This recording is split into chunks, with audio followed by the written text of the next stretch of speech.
Assalamu alaikum warahmatullahi wabarakatuh, and greeting of peace to all my family and friends and anyone that's currently watching this live stream.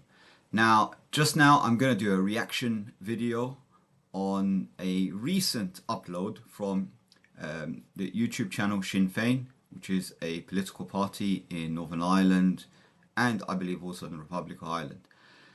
Now this video is titled Declan Kearney delivers a fantastic address to an enormous crowd at the Palestinian rally which was held in London, and I wanted to make a comment about that. There's no prize for guessing that I do love the Irish a lot because they always stand up for human rights and they always stand up for on the right side, supporting Palestine, free Palestine. And they've gone through their own struggles as well against the British occupation, so they kind of relate to this. Plus I have a lot of Irish friends, so definitely something that I would love to hear. I did listen to the first introduction just to get an idea of the direction that this talk is going in, and I'd like to actually watch the rest. It's only a 4-minute long presentation talk by Declan, and I hope you enjoy it as much as I will enjoy it myself, inshallah, God willing. So let's get started.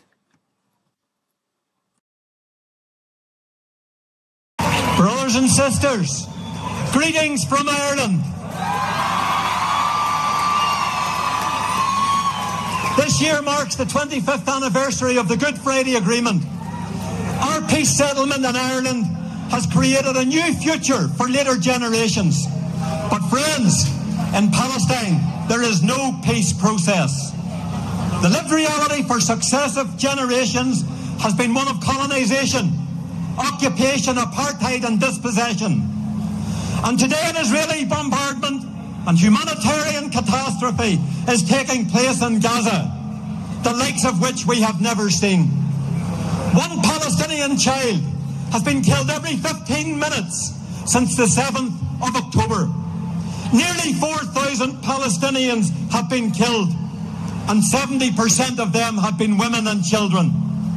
Gaza faces human, social and environmental annihilation. And at the same time, friends, the West Bank is under military lockdown. Over 80 Palestinians have been killed, thousands have been injured, and hundreds have been arrested in recent days.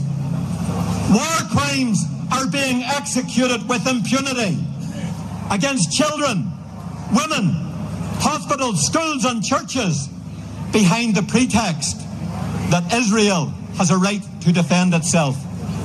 Why is that so? Why is that so? Because those actions, friends, have become Israeli state policy.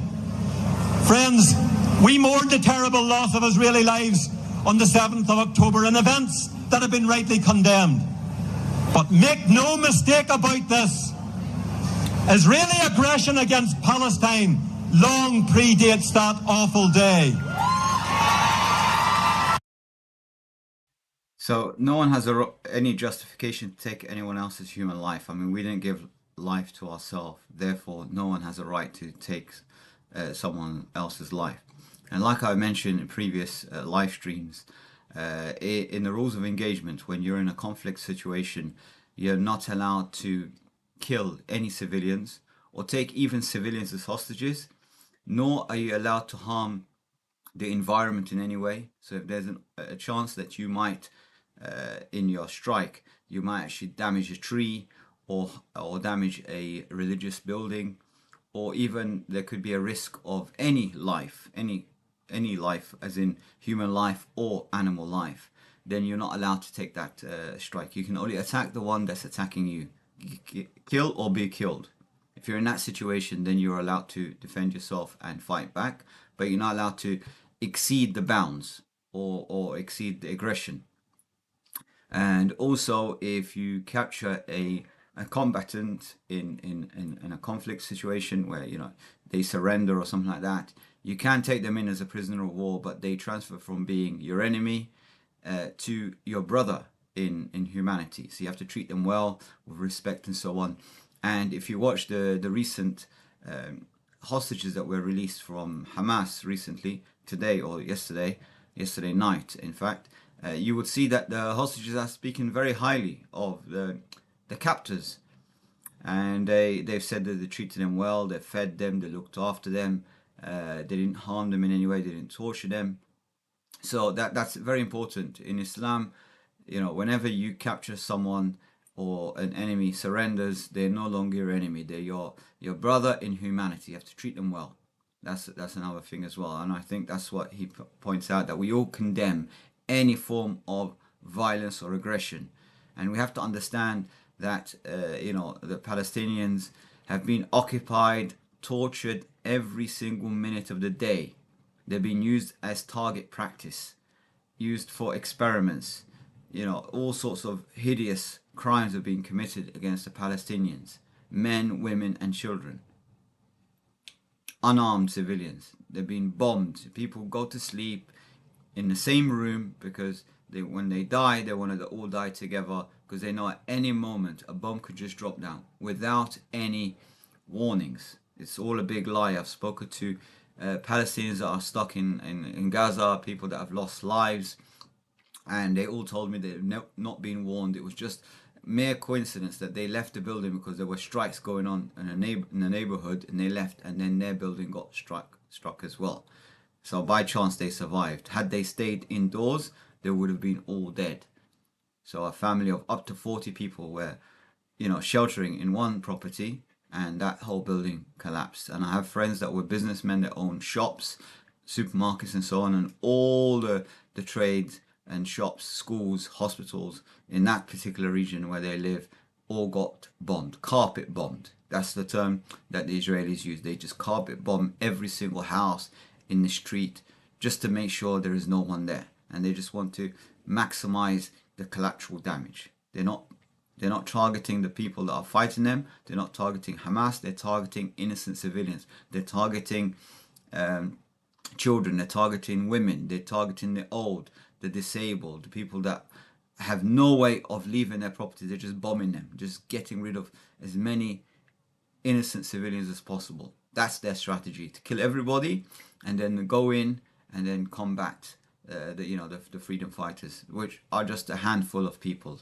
You know, they're prepared to kill 2 million people just to have the opportunity to go in and fight 1,000 soldiers, basically, or 1,000 freedom fighters. Because that's what they are. They are freedom fighters. They're resistance. They're fighters. Just like the Irish Republic Army, they were resistant fighters. They were trying to defend and liberate Ireland. And I'm all for a united Ireland. There is no... We're in this day and age, everyone has to respect everyone's boundaries. If people want independence, you should give them independence. No one has a right to enter anyone's property or land or occupy a land and steal their resources. So we should even give Ireland the respect that it deserves and give them an opportunity for a united Ireland as well. But since there's peace, we respect peace as well. So if there are terms of peace, absolutely. But since the beginning of this, from back in the day when there was a conflicts going on, you know, the UK shouldn't have occupied, or the British shouldn't have occupied Ireland. They should have left them to be as united Ireland. That's my opinion. So anyway, let's continue the video. I just interjected there just to add a few points. And the other point, and I always make this point, we all originated from Adam. We have the same father, same mother. So we're all brothers and sisters in humanity. So we should respect each other. We're all equal. That we're different, but we're all equal. Irrespective of our gender, our creed, nationality, race, colour, whatever. You know, we should celebrate our differences. We mutually respect each other, and we all should cooperate together. We all value each other, and together everyone achieves more. That's the motto. That's what I believe in. And let's continue, inshallah, God willing. This current onslaught, bombardment and premeditated collective punishment of Palestinians is the inevitable culmination of a government mindset which views Palestinian people as animals, which dehumanises and demonizes them as a non-people, which asserts that they must either leave their remaining homes or accept total domination or be killed. And what of the EU and other Western governments? Their silence has been deafening, matched only by their failure to unambiguously condemn Israeli violations of international law, war crimes and acts of genocide. Friends, this is a defining moment in our history. To stand with the oppressed and dispossessed of Palestine or not. To assert the primacy on full implementation of international law or spectate while world leaders rip up the UN Charter. Gaza must not become a graveyard for international law. And friends, we here in London today, we know what side we are on. We stand on the side of humanity, decency, universal democracy and international law. All Palestinian and Israeli citizens have a right to live in peace and security. So we are unequivocal. This war must end. This war must end. And in the midst of the escalating carnage in Gaza and the West Bank, there is only one correct political and humanitarian position. Today, with one voice in London, we call for ceasefires now, for an end to mad reactions on all sides, and a decisive international intervention based on rigorously impartial international leadership. And to our Palestinian brothers and sisters, from Gaza City to Khan Yunis, from Jenin to Hebron, from Ramallah to East Jerusalem, we are with you. You are not alone. In our millions and in our billions, we are all Palestinians now. Free Palestine. Very beautifully said, Declan. Very beautiful. MashaAllah. Barakallah feek. I really loved it. May God bless you, Declan. A very powerful message. And indeed, from today, from this very moment, we are all Palestinians. Absolutely. The best words I've heard since a very long time. And I wish you all success in this life and the next, my friend. You are my brother. You are a brother in humanity. And I respect all the Irish. And I love every time I meet an Irishman or Irish woman, it touches my heart. I feel very humbled because these are brave men. The Irish are warriors. They are lions, just like the Palestinians.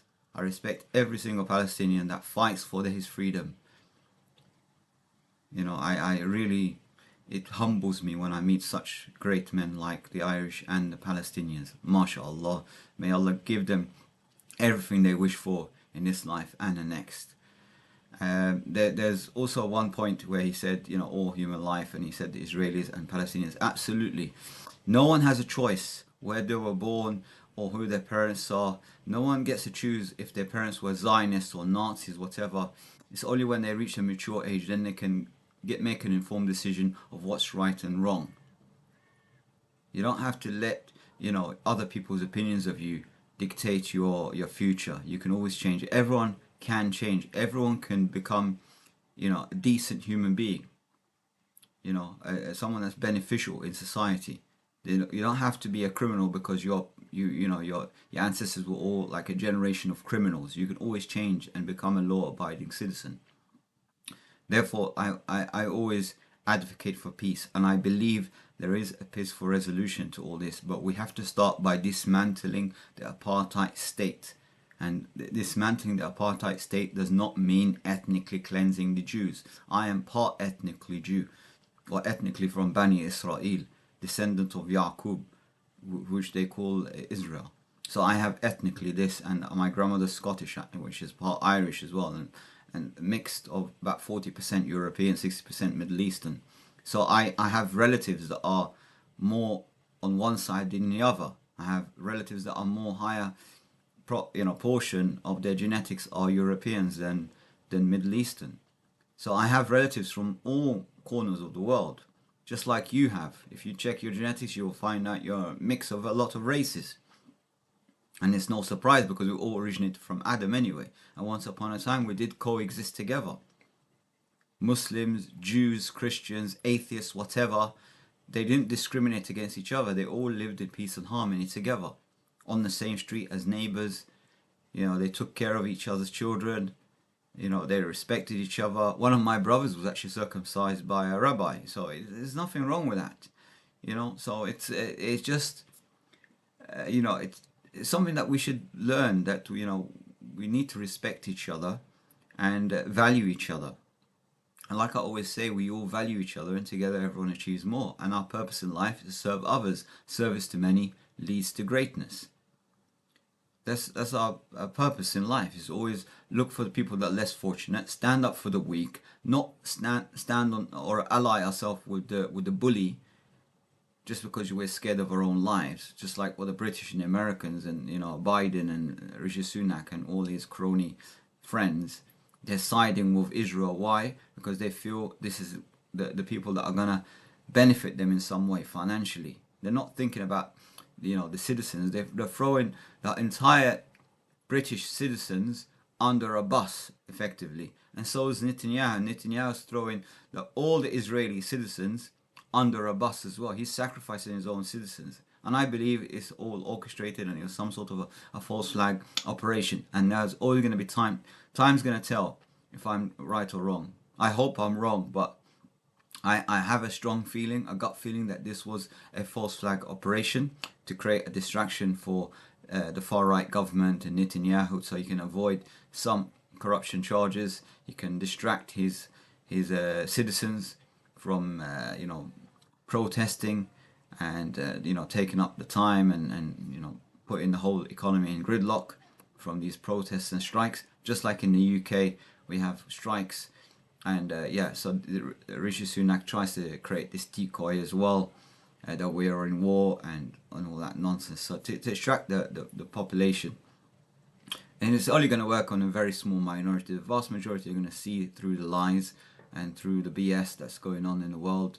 Because we've been through this before with the 9/11s and Pearl Harbors and 7/7s and so on. And the Iraq war, chemical weapons that turn out to be a false flag operation again, a big lie to enter into a war, unjustified war.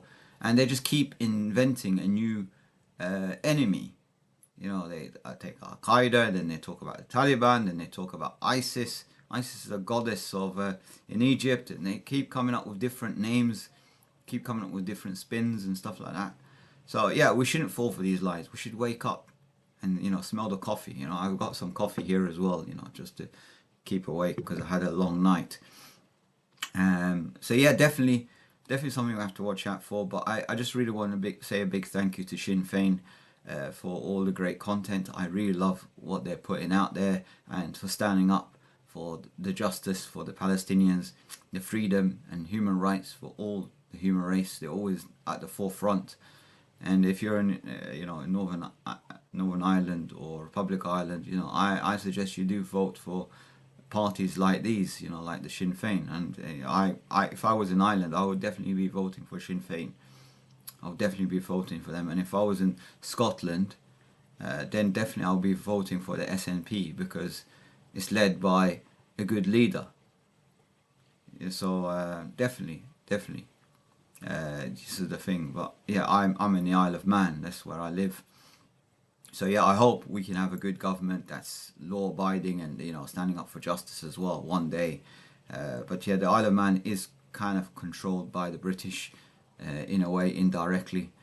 So definitely their decisions and what they believe in, whatever, it has to kind of tally with the UK. Although they kind of, we are independent, but they try to stay in good terms with the Westminster and stuff like that.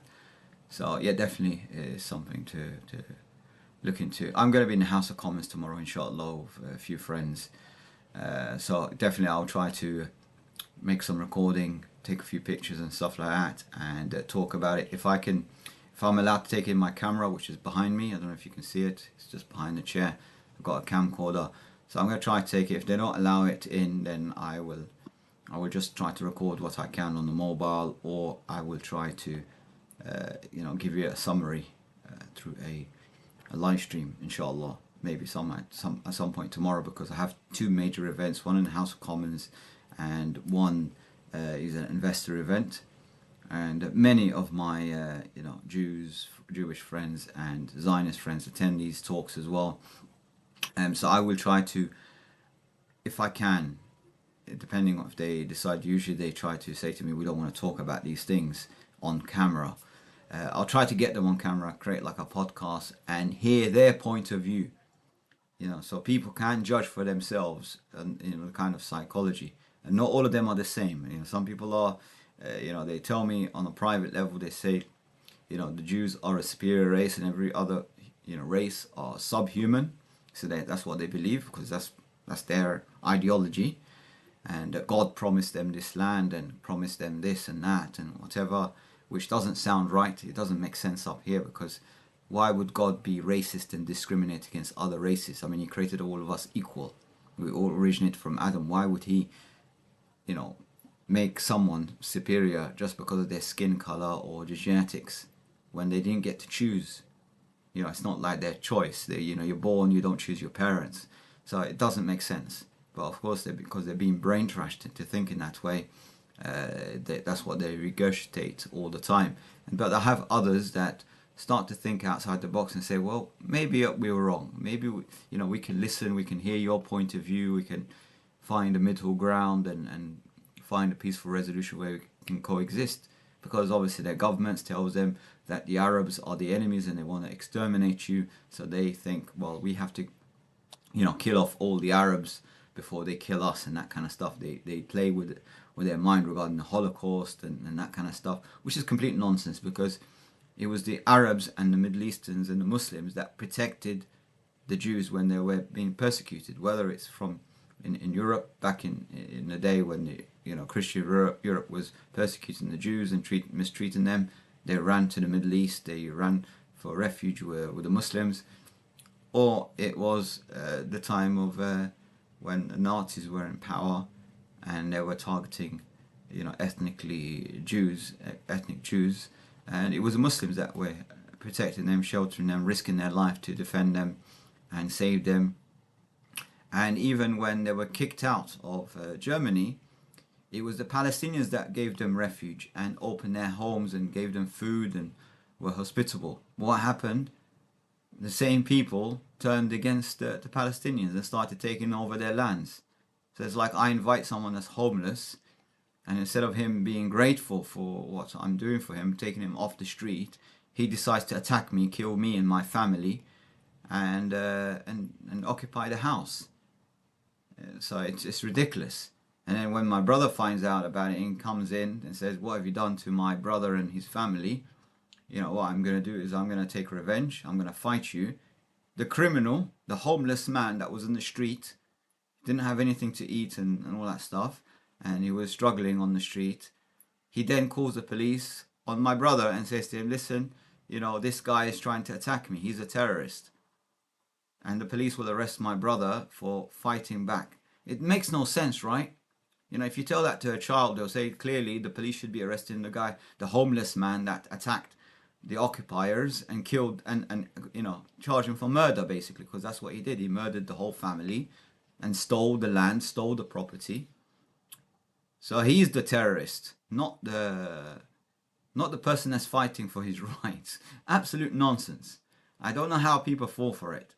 There must be the dumbest of the dumbest people in the world to fall for this bullshit. I'm sorry for using that word, but it's absolute nonsense. The whole core of Zionism stands for racism. It's built on racism, discrimination, claiming that they're a superior race and everybody else is inferior. How is that in any way a good ideology? And then they establish a state based on that concept of racist superiority. How is that in any way something that people can recognize? Absolutely, no one should recognize it. No decent civilization, no decent nation should recognize that state, because it's built on terrorism and racism, and these two things need to be stamped out. No one should be recognizing an apartheid state. So if someone from Egypt, someone from Jordan, I know the UK has lost the plot because we're ruled by someone he doesn't have enough brain cells to think for himself. He needs to be given orders. So yeah, if it's Egypt, any country out there that's recognized Israel, wake up and smell the coffee, please. Wake up. You're recognized as a terrorist state. They hate you as much as they hate the Palestinians. And as soon as and I can guarantee you, I can put my whole money on it. As soon as they ethnically cleanse all the Palestinians, if they ever achieve that, next target will be Egypt. They will come after Egypt. And you don't have to wait until they completely kill all the Arabs in the world. So you wait for your turn, like you're a sitting duck. You have to act now. You have to sever the whole peace treaty of Camp David, sever it completely, because that's what the citizens in Egypt are calling for. People are protesting and they're calling for a declaration of war on Israel now, immediately. If you take, like a referendum, or allow the citizens to vote, they will all unanimously vote 100% to declare war against Israel. Because these are criminals, these are terrorists, they're racist, they're fascist. So you need to declare war. It's your moral obligation to declare war on Israel. To strike them and draw a red line and tell them, if you keep hitting Gaza, we're going to start launching missiles against you. We will fight back. And if the president of Egypt is not brave enough to face Israel, open the border, allow 100 million men to go in there and defend our brothers and sisters. Allow civilians to protect. People will go there. They don't have to be armed. Everyone will pick a stone and run. There'll be 100 million stones flying on Israel. 100 million rocks. And it will be a great honor to die on Palestinian soil. This is a holy land. Because you're fighting for justice and peace. You're fighting for the sake of God. To establish justice and peace in the land. That is what you're fighting for. And anyone on the other side, IDF, soldiers, whatever, put down your weapons. Disobey your orders. Even if you get court-martialed, doesn't matter what it is. Don't kill your brothers and sisters in humanity. Don't be a criminal. If your leader is a criminal, like many other leaders of the world, don't obey his orders. Say, no, I'm not going to do that. I'm not going to fly the aircraft. I'm not going to bomb Gaza. I'm not going to kill children and women anymore. I'm not going to do it anymore. You have to refuse. You have to refuse. And just leave these people that are doing it for money. Just leave the criminals to fight the resistance fighters in Palestine and Gaza. Just leave them. Stay away. At least you wouldn't be judged in the day of judgment. You won't have anything to answer for in the day of judgment in front of God. At least you'll be, you can sleep at night that you didn't commit any crimes. And leave the criminals to fight the freedom fighters. Because they're going to all fail. They're going to all lose. And all the money is being wasted right now, squandered on this pathetic war that's going on. It'll be a humiliation for the US and the UK and Germany and everybody else that supported Israel. They took the wrong side. They sided with the terrorists. Because that's what they are. They are the terrorists. Not the innocent civilians on the Israel side. Not the innocent civilians on the Palestinian side. But they would lie to you. The people out there in Westminster, people out there in the governments, they would lie to you. They would fabricate false evidence. And they will lie to you about the atrocities that's going on. If you listen to all the hostages that are being released from Hamas right now, every single one of them are saying they're being treated well. And if you look at the footages as well, they're going into homes and they are only taking the people that have some sort of a military background. They're not just picking up willy-nilly anybody. They leave in women and children alone. It's only very rarely that you see maybe they'll take someone that might have been taken by mistake. Because you can understand there was a bit of chaos. There's a lot of people that went across the border. Some people, they understand, they have a mission to do. They have to capture or, militants, from the Israeli side. And some went in there and just took advantage. They were seeking revenge. It's just human kind of reaction, you know. If someone's been harming you, raping your sister, your mother, your daughter, and so on, and then you see that rapist in front of you, what would you do? You will take the law in your own hands. It's just perfectly normal. I'm not justifying it, but that's just, you have to understand the psychology of certain people. You know, it takes real strength to hold yourself and resist back and just hand over that rapist to the authority and let them deal with it in a legal way. Let the law take its course. But there's no law. Israeli citizens, the Israeli government, are above the law. The law is only applied on the Palestinians, and it's always goes beyond in punishment. So if someone commits a crime, if they ever did commit a crime, they'll be punished. They'll be punished even without evidence of a crime, just purely because they are Palestinian. That's how corrupt the world is. So as human beings, we should always open our arms for the fellow human beings. We should welcome everyone and leave the rest to God, because God will make an opening for us. He'll give us the strength and the ability to serve others. If instead of us spending all this money from the UK and all these other Western countries, we took all that money and we used it to build homes for the homeless. We took it to, provide food or some sort of financial support for people that are in need, the weak and the vulnerable. Provide the training, provided free education for students that want to go in higher education, do master degrees or financial support and that kind of stuff, and start bringing out productive human beings into the society.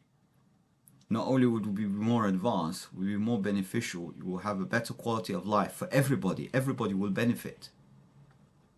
This is why I highly recommend people to seek education. It's very important, because that with education, with skills, you can become more beneficial. You can make the world better. And you also, at the same time, you will earn an income. You can build a business, you can provide for yourself and so on. At the same time, you will be a beneficial citizen in society.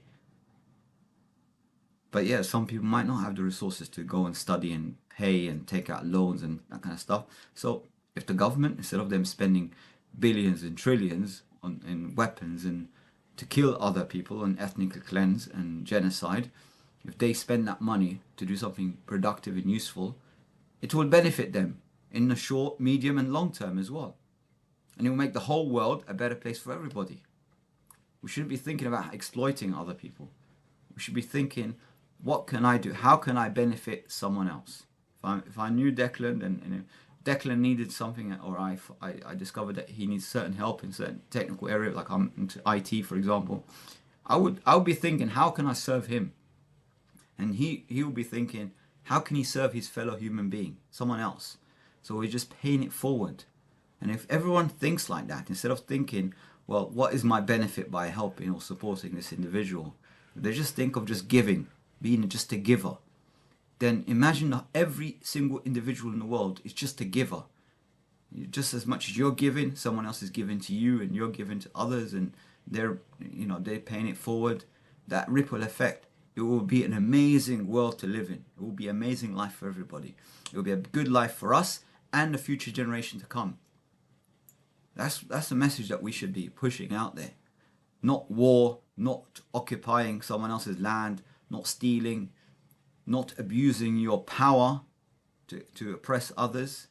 With great powers comes great strength, great responsibility, from Spider-Man, So trying to be a bit of humor in this, but that's what it is. If Allah blessed you with great resources or something, because every single one of us has their own unique superpower. You just need to discover that superpower and use it to benefit the world. They're not there to build your arrogance and your ego.